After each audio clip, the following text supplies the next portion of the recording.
नमस्कार दोस्तों, कहानी कथा के इस चैनल पर आपका बहुत बहुत स्वागत है। दोस्तों, हम आज की कहानी के साथ प्रस्तुत हैं आपकी सेवा में।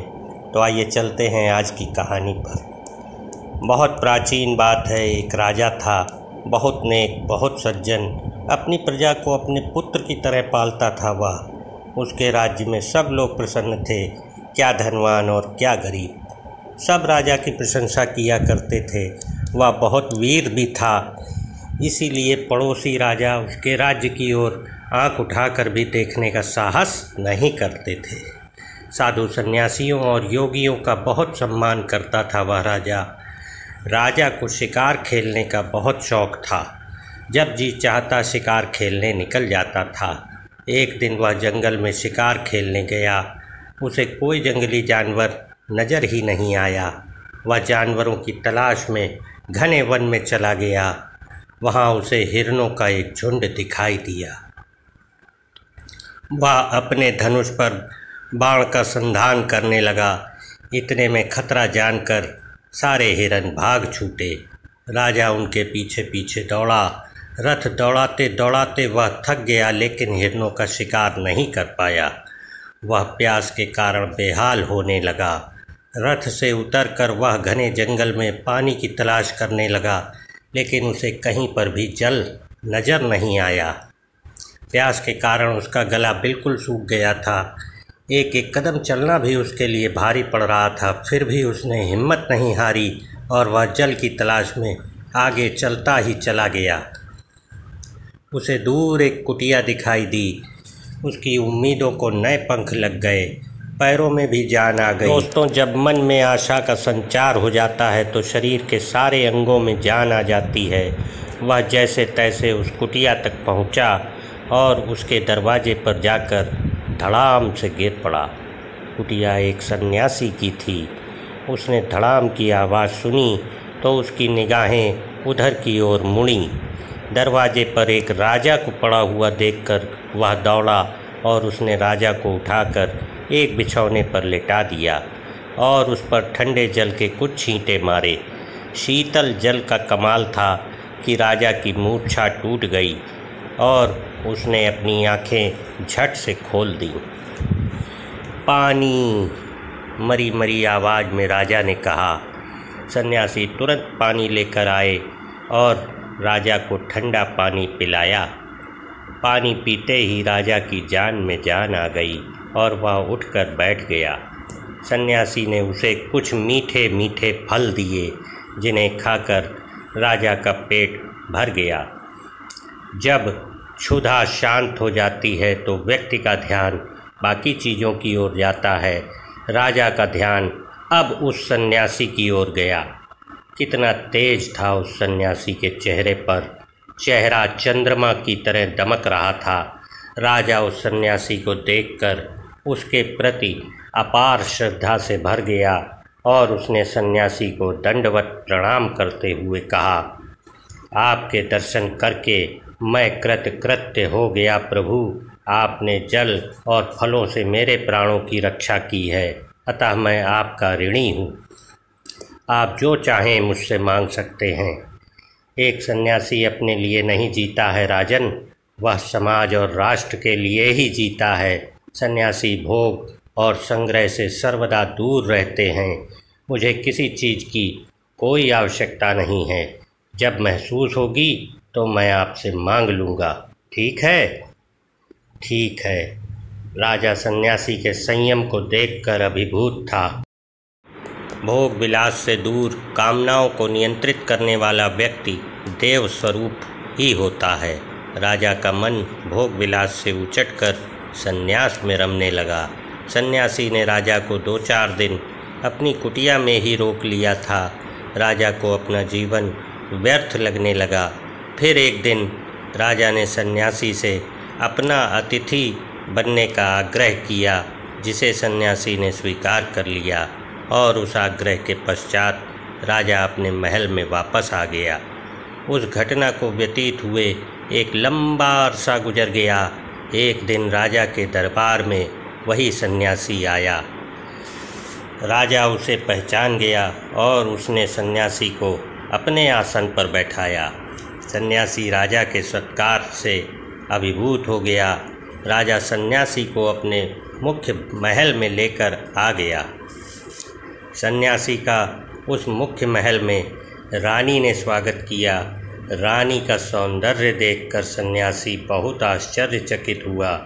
ऐसा सौंदर्य तो अप्सराओं का भी नहीं होता है जैसा उस रानी का था। सन्यासी अपलक रानी को निहारता रह गया। उसका सारा ज्ञान पल भर में छूमंतर हो गया। योग किसी बिल में छुप गया। सौंदर्य की चमाचम ने वैराग्य को डस लिया।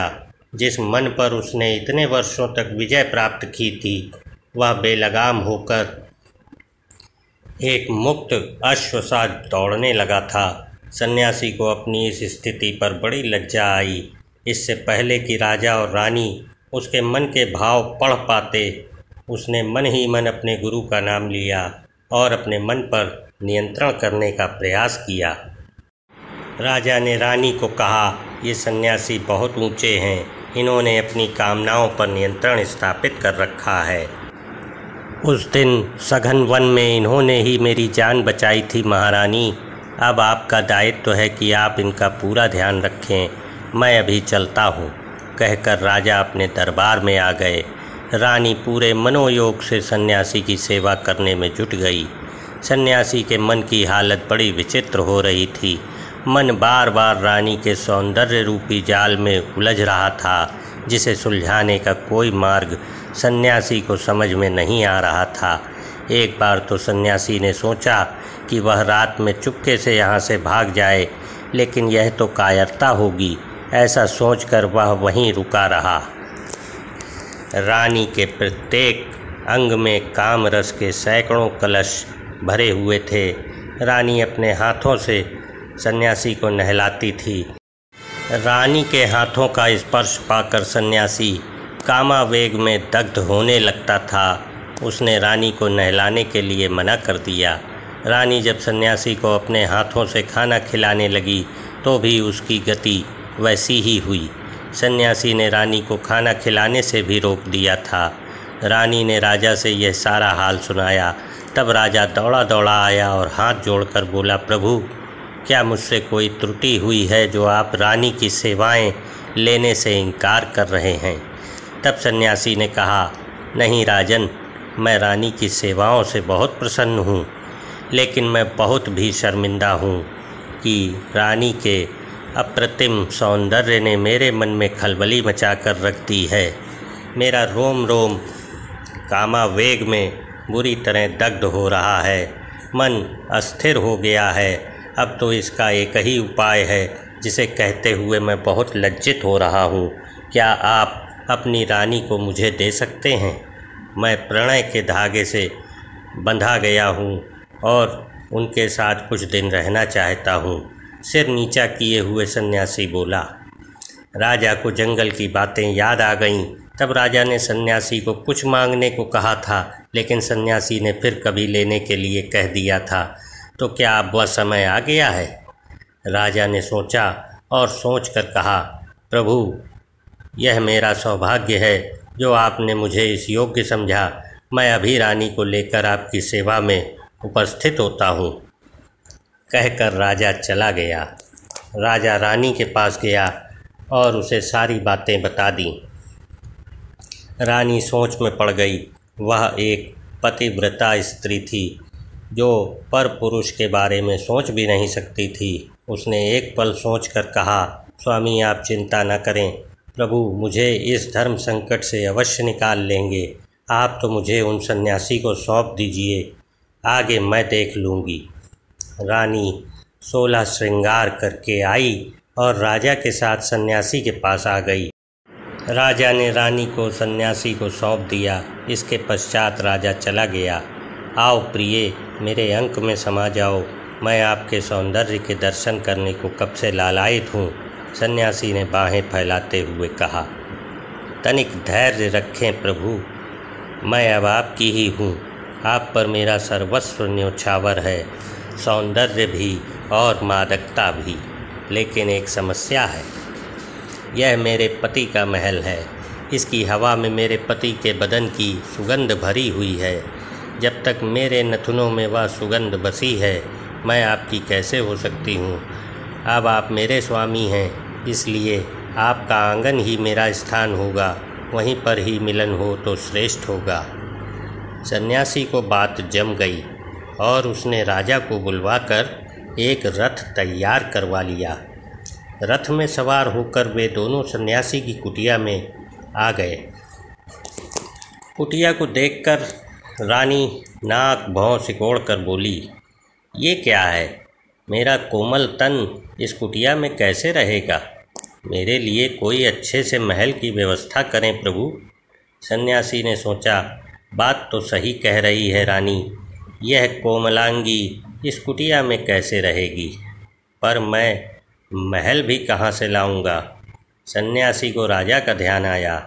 वह राजा के पास गया और अपने लिए एक महल मांग लिया। राजा उदार हृदय का था, इसलिए उसने एक महल दे भी दिया। जब सन्यासी रानी को उस महल में लेकर आया, तब रानी ने कहा, ये क्या, यहाँ तो एक भी सेवक सेविका नहीं है। कौन साफ सफाई करेगा, कौन खाना पकाएगा और कौन बाकी काम करेगा। सन्यासी को समझ में आ रहा था कि स्त्री को प्रसन्न रखना कितना कठिन काम है, पर ओखली में सिर दिया है तो मूसल से क्या डरना। सन्यासी राजा के पास गया और सेवक सेविकाओं की फौज लेकर वापस आ गया। सेवक सेविकाओं ने वह महल चमका दिया था। अब रानी कहने लगी, आपके साथ शैया पर आने से पहले मैं एक बार स्नान करना चाहती हूँ। मेरे वस्त्र किधर हैं? सन्यासी ने ये तो सोचा ही नहीं था। एक और मुसीबत, रानी के रेशमी वस्त्र कहाँ से लाए वह? राजा से बार बार मांगना भी उसे सही नहीं लग रहा था। कामनाएं मनुष्य को कितना दौड़ाती हैं, उसे स्वामी से भिक्षु बना देती हैं। जब तक सन्यासी का कामनाओं पर नियंत्रण था, वह एक स्वामी की तरह था, जो अब एक भिक्षुक बन गया था। वह लज्जित होते हुए राजा के पास गया और उससे रानी के लिए नए नए वस्त्र मांगे। राजा ने मुस्कुराते हुए सन्यासी की यह कामना भी पूरी कर दी। सन्यासी वस्त्र लेकर आ गया। तब रानी ने कहा, स्नान करने के लिए जल में डालने को इत्र केवड़ा किधर है? मेरे अंगों पर लगाने के लिए कुमकुम केसर चंदन कहाँ है प्रभु? अब सन्यासी तंग आ गया था। काम वासना ने उसे रानी का गुलाम बनाकर रख दिया था। वह चिढ़कर बोला, मैं आपका दास नहीं हूँ रानी, आपकी इच्छाएं तो अनंत हैं, उनकी पूर्ति नहीं कर सकता हूँ मैं। सन्यासी आवेश में आ गया था। सन्यासी की हालत देखकर रानी खिलखिलाकर हंस पड़ी।